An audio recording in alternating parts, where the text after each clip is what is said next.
Et si, à cet instant même, quelque part dans le monde, une intelligence que nous ne comprenons pas encore était en train d'apprendre plus vite que toute l'humanité réunie, une intelligence capable de raisonner, de créer, et peut, être bientôt, de nous surpasser.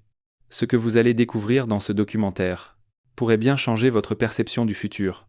Alors avant de plonger dans cette exploration fascinante, abonnez-vous à la chaîne et laissez un like pour que le savoir continue de circuler, car nous entrons maintenant dans une ère où la machine ne se contente plus d'obéir, elle pense.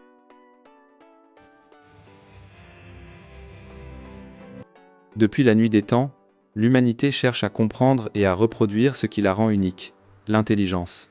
Des premières machines à calculer jusqu'aux ordinateurs modernes, chaque génération a repoussé les limites de la pensée humaine. Mais aujourd'hui, nous entrons dans une ère totalement nouvelle, celle de la superintelligence artificielle. Une forme d'intelligence qui ne se contente plus d'imiter l'esprit humain, mais qui pourrait bientôt le surpasser dans tous les domaines. Ce n'est plus une fiction. C'est une réalité en construction, portée par des avancées spectaculaires, dans le domaine de l'apprentissage automatique, du traitement du langage, et surtout, par le cœur même de cette révolution, la puce électronique. C'est elle, minuscule et pourtant d'une puissance inouïe, qui alimente les cerveaux numériques des machines modernes.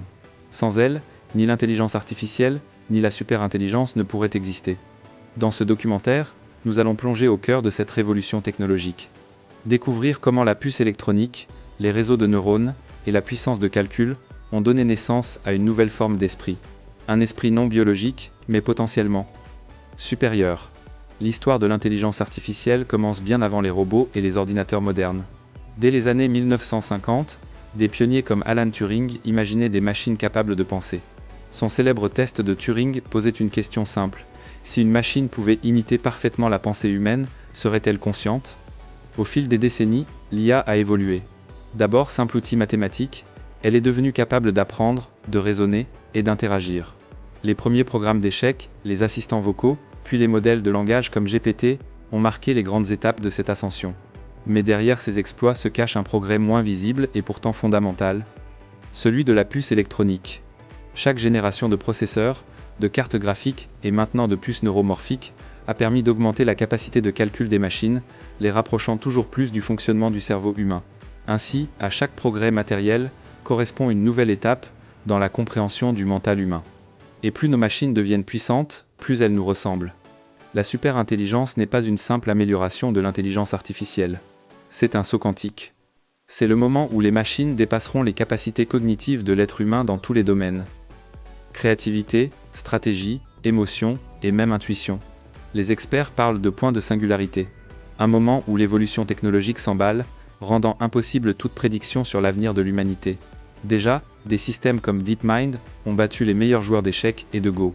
Mais demain, ces mêmes systèmes pourraient résoudre des problèmes médicaux complexes, créer de nouvelles formes d'art ou même concevoir d'autres intelligences plus puissantes qu'elles-mêmes. Tout cela repose sur une symphonie de composants microscopiques. Les puces électroniques. Elles sont le cœur battant de cette nouvelle ère, des circuits capables d'effectuer des milliards d'opérations par seconde. Chaque transistor, chaque signal électrique contribue à construire une forme d'esprit numérique d'une puissance colossale. Pour comprendre comment nous en sommes arrivés là, il faut regarder de près les grandes avancées technologiques des 20 dernières années. D'abord, la loi de Moore. Formulée en 1965, elle prédit que le nombre de transistors sur une puce double environ tous les 2 ans. Et cette prédiction s'est révélée incroyablement juste pendant plusieurs décennies. Chaque doublement signifiait plus de puissance, plus de rapidité, plus d'intelligence. Ensuite, la montée en puissance du deep learning, ou apprentissage profond. Inspiré du cerveau humain, ce modèle utilise des réseaux de neurones artificiels capables de reconnaître des motifs, de comprendre des langues et même d'interpréter des émotions. Puis vint la révolution des GPU et TPU, ces processeurs graphiques et unités de traitement spécialisés qui ont transformé la vitesse d'apprentissage des modèles d'IA. Et aujourd'hui, les chercheurs travaillent sur une nouvelle génération de puces, les puces neuromorphiques. Contrairement aux processeurs traditionnels, elles ne se contentent pas de traiter des données. Elles les interprètent, les ressentent presque, en reproduisant la manière dont les neurones biologiques communiquent. Ces puces représentent la fusion ultime entre la biologie et la technologie.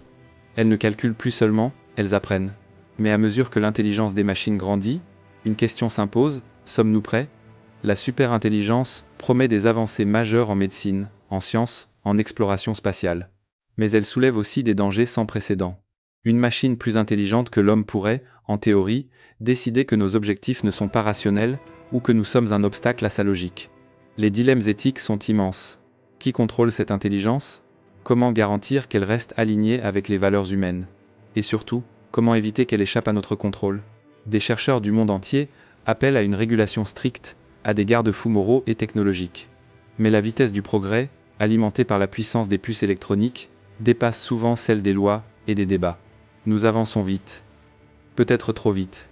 Et dans cette course effrénée, la frontière entre créateur et créature devient de plus en plus floue. Certains scientifiques estiment que la superintelligence émergera avant la fin du siècle.